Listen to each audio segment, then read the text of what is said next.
Now, in the last class, I have explained the concept of what is a process, what is process life cycle and process control block.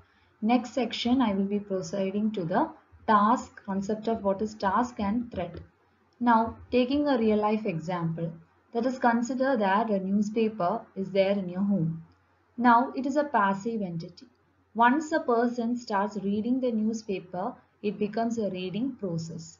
So just like a program which is being loaded into the memory is a passive entity, and once it starts its execution, it becomes an active process. Similar to that. Now, what is the concept of task and threat? Now, in the reading of newspaper, a reader has to perform or complete several tasks. He has to go through all the sections of the newspaper, whether it be political sections or whether it's sports page. So there are many tasks in that single process itself. There are many tasks to be performed. And again, if another person is coming and he wants to read the newspaper, suppose he starts reading, say, another page of the same newspaper. So another control of execution is given to that particular process. So we can say that it is a threat. So if a control of execution is given to that particular process, we can say it as a threat. And there will be conflicts among these threat for the resources. So now if you are thinking of a program which is a passive entity, once it runs it becomes a process, and in that process itself many tasks has to be completed, and many control of execution can be given for completing that task. For example, if there are n tasks to be performed, either you can perform it in order like task 1, task 2, etc. up to task n, or you can perform task 1, then perform task 3 and then go back to task 2. So at any control of execution, at any type you can perform and complete your task. So if the control of execution is allocated to the particular process, we can say that it becomes a threat. And there may be conflicts for the resources. While a process is running, there will be conflicts. Okay, and in order to solve these problems, there may be a scheduler. So that is a basic concept of what is a process, what is a task and what is a threat. Now coming to the meaning of what is a task, task can be interchangeably used also in some cases with the process. We can even think of task as simply a set of instructions which is loaded into the memory. So a task is another way of describing a procedure, and a process can be again, we can think of process as made up of many procedures or tasks. Okay, so going to the task. So task, it is a term used for the process in the real-time operating system. So it is similar to process, it can be interchangeably used, and some real-time operating system they can use the term process itself. For example, VxWorks and MicroC OS2 are the real-time operating system which is you going to use the term task. Now, similar to that of the process, the state information of a task is also being represented by three of these. That is a task stage. What is the present state of the task, whether it is in the running state, blocked, or the exit finish state. And the task structure, which describes its data, objects, and resources. And another data structure similar to that of the process, that is there is a task control block, which describe all the functionalities about the task. Now coming to the task control block, it's similar to that of the process control block. It contains all the information about the task prepared by the operating system and is being placed in the memory. So it may contain all of these, that is a unique ID will be there for the task, that is there will be multiple tasks. So to identify which task is being currently performed, there will be a unique ID. The task may be performed out of order also. So all that scheduling will be done by the operating system. Then what is the state of the task, that is whether it is in running state or blocked state or exit state, etc. Then the scheduling information, that is how the operating system schedules it. Then the registers it uses and their contents, the input output resources, that is allocation of all the input output resources, the pointers to the memory it uses, so at which memory location or the address informations, etc. Priority of the task, or the order in which it is to be performed, and all such information pertaining to the task.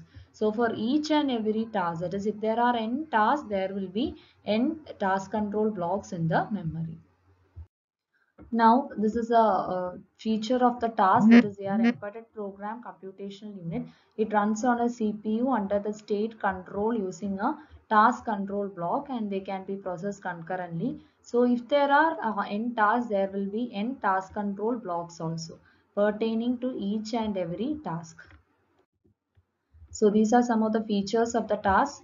That is, it's a definition. It's executing unit of computation which is controlled by some process at the operating system scheduling mechanism. It lets it execute on the CPU and by some process at the OS for a resource management mechanism. That is, it will let the task to use the resources, system memory, or the other type of input output resources, etc.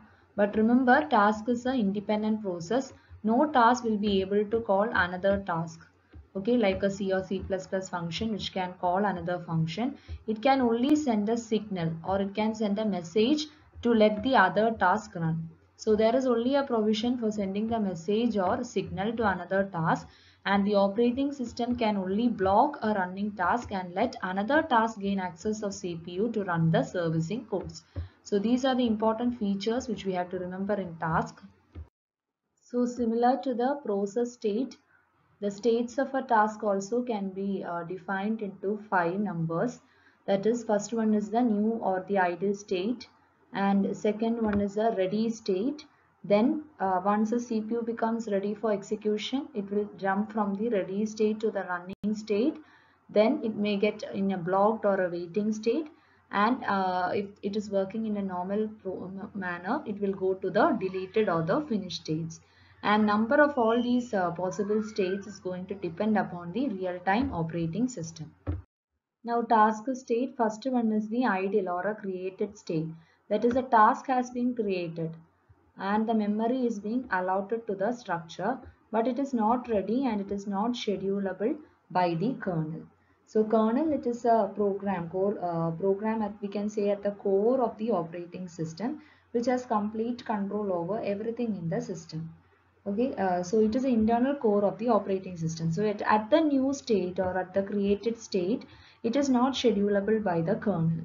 And at the next state, that is a ready or active state, it is schedulable by the kernel. But what happens is that since the CPU is not ready for execution, it has to wait till it has to go to the running state.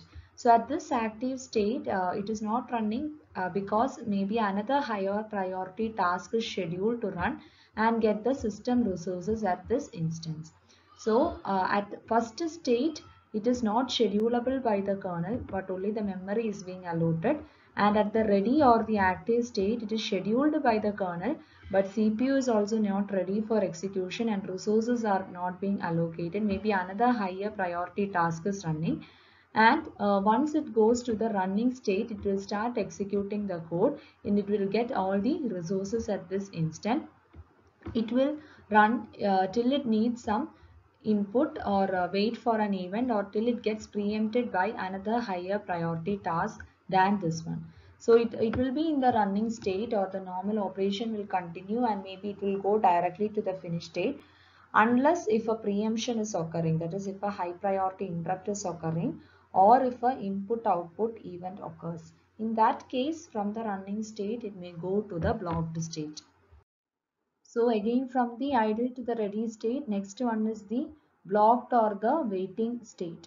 So first it is created, now it is not scheduled by the kernel, but it has been allotted memory. Now once it is in ready state, it is attached with kernel also, but complete resources are not being allocated and the CPU is not ready. Once the CPU is ready, yes, and the allocation of resources are being done, it can have a signaling or message to go from the ready state to the running state. Now the next state can be a block state. So it is similar to that of a execution of an interrupt which is happening. Now what happens if an interrupt occurs? All the information about the current context is being saved into the stack memory. So similar to that, if a interrupt is occurs, if a preemption or a input output event is occurring and it is going to block the task, what will happen is that all its information has to be currently stored in the memory.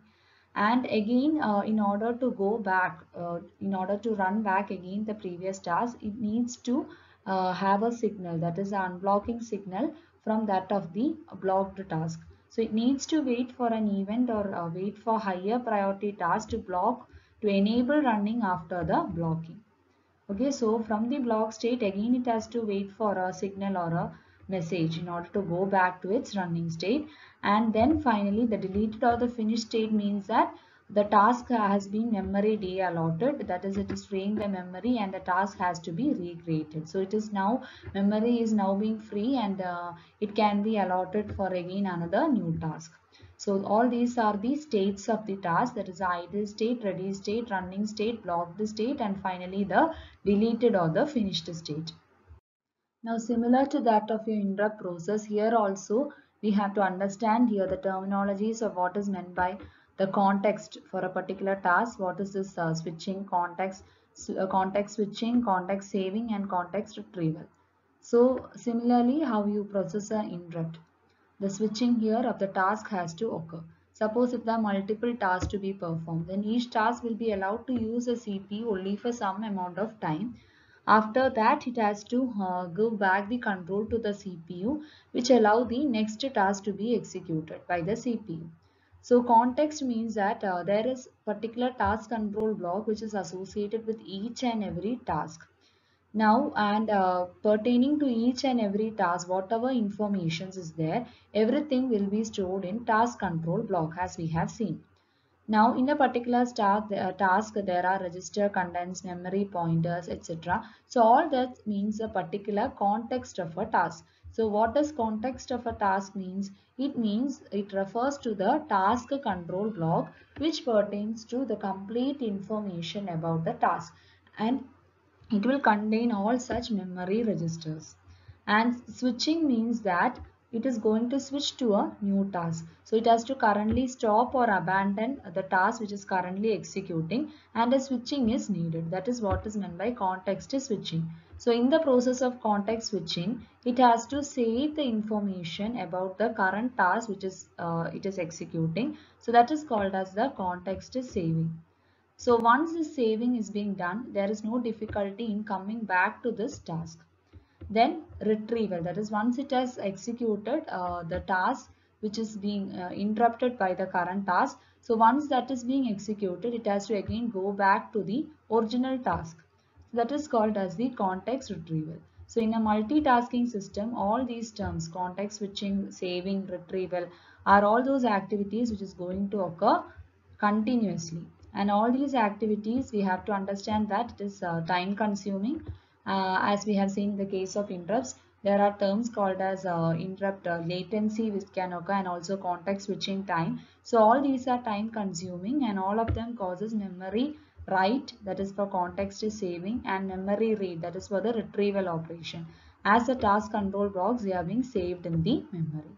So all these operations are pertaining to the task switching process. That is, while it switches from one task to another task, there is the terminology called as context switching. At that process, we have to do the context saving, and while going again back from the task to the while going back to the abandoned task, there should be a context retrieval. Now proceeding to threads, I have already given the idea of what is a thread. So if we are having a control of execution for our process or task, we can call it as a thread. Suppose if there are n number of tasks, if you are going to perform these n tasks serially, 1, 2, etc. up to n, that is one way of execution to complete that particular task. So that is one type of control of execution.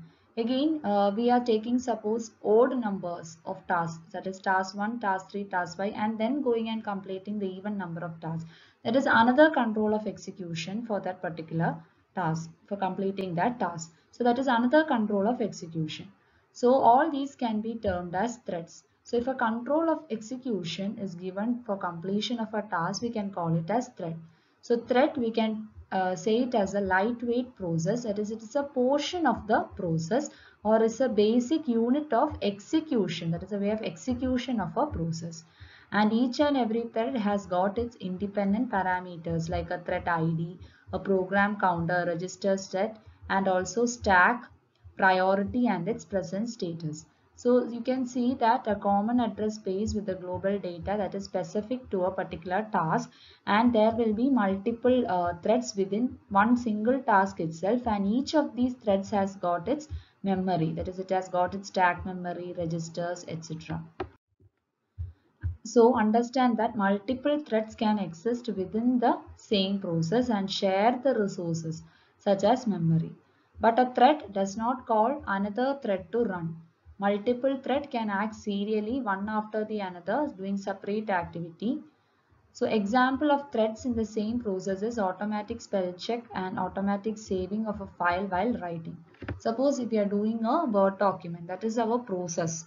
Okay, in that process itself, simultaneously these threads are acting. That is, these multiple threads, there will be a provision for the automatic spell check or automatic saving, etc. So all these are threads in that particular process or the controls of execution in that particular process. That is a concept of thread.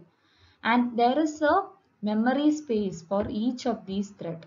Okay, they are as shown in the previous figure. There is a global space for managing the particular task, and for each of the thread there will be allocation of the register, stack, etc.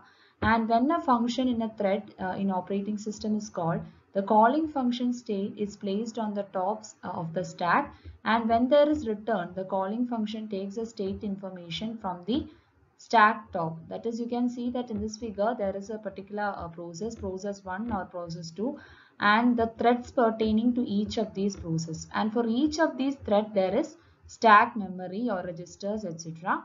And this describes the process control block of process 1, and this is for the another process. So whenever there is a going of from switching from one thread to another, it is going to store all these information in the stack, and when there is a return, the calling function is going to take the information from the top of the stack. That is what is mentioned.